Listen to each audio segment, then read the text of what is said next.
Very good morning. It's my pleasure to be with this eminent panel and esteemed delegates. My job has become very easy because I've got very eminent panel who are experts in their own fields and holding key positions. So my job will be just to listen to their views, and in the end I will try to summarize the key thoughts or key recommendations of the session. To save time, I would like to share my thoughts right now in the area of vocational education and skill development.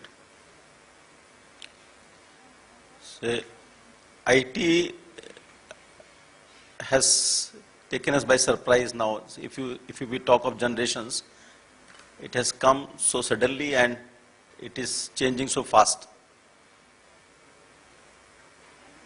We are grappling both how to cope up with the speed of change in IT when we take into account the inertia in government systems. So it's really a challenge to cope up and adjust to the changes we are facing. But it is utmost necessity that we make our future labor force and our future citizens IT savvy, not only IT savvy, that they have competence to use IT for the welfare of the society and for their own welfare and their well-being. I'll share a few initiatives which Government of Uttar Pradesh has taken for IT in the area of vocational education and skill development. The government has approved an ambitious skill development mission which aims to impart short-term employment-oriented skill imparting programs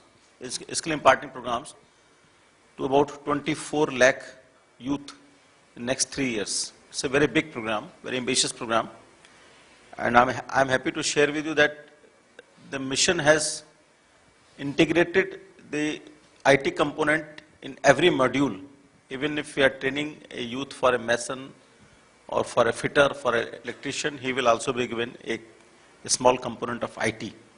So we have built in, say, a component of soft skills ranging from 80 hours to 20 hours, depending on the need of the job or the profession the youth will be going after training.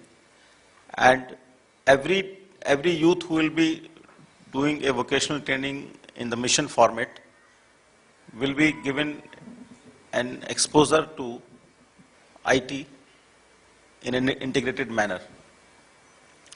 Let me also share with you at this juncture, we run around 220 government ITIs and we have 1400 private ITIs.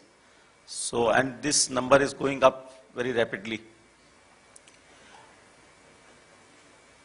It is a matter of pleasure to share with you that the syllabus which is regulated by NCVT for this ITI curriculum, they have now made it mandatory that there would be a IT lab in every institute.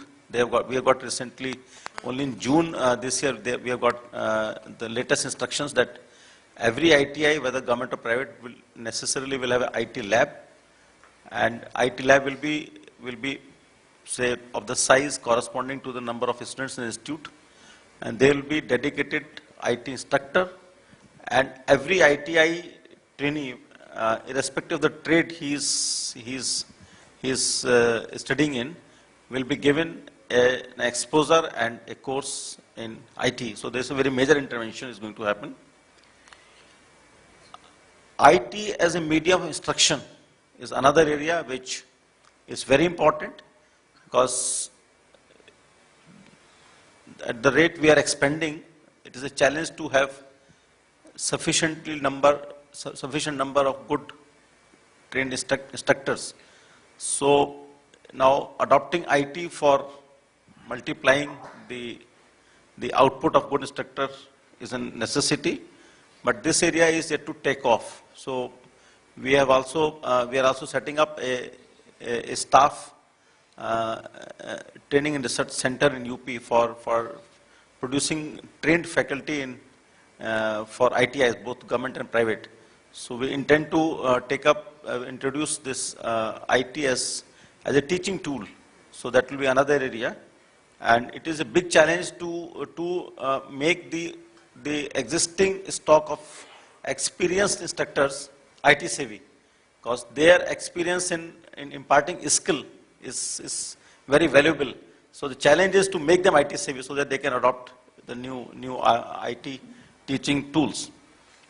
I will close by sharing with you one big challenge, that in government setup, we are yet to have a IT cadre. I think this is being faced in every government department. So traditionally, we have our services in departments, which are the officers. They have the domain knowledge, be it transport, be it vocational education, be it stamp registration. But now to manage this IT, both IT courses and the introduction of IT for the management and administration of the programs, we need to have professionals who have sufficiently good knowledge of IT as well as the domain. So that cadre is not emerging. So I have a thought to share that every department now, as a stated policy, consciously needs to develop a cadre of, say, maybe 1/10 of the office of the total strength, who are nurtured and their prospects are made attractive enough, who will have both the domain knowledge and IT, and who will be the backbone for the, say, management and administration of, say, IT component in every department. So I will leave at that. And now I will request my colleague Jitendra to share his thoughts this morning with us.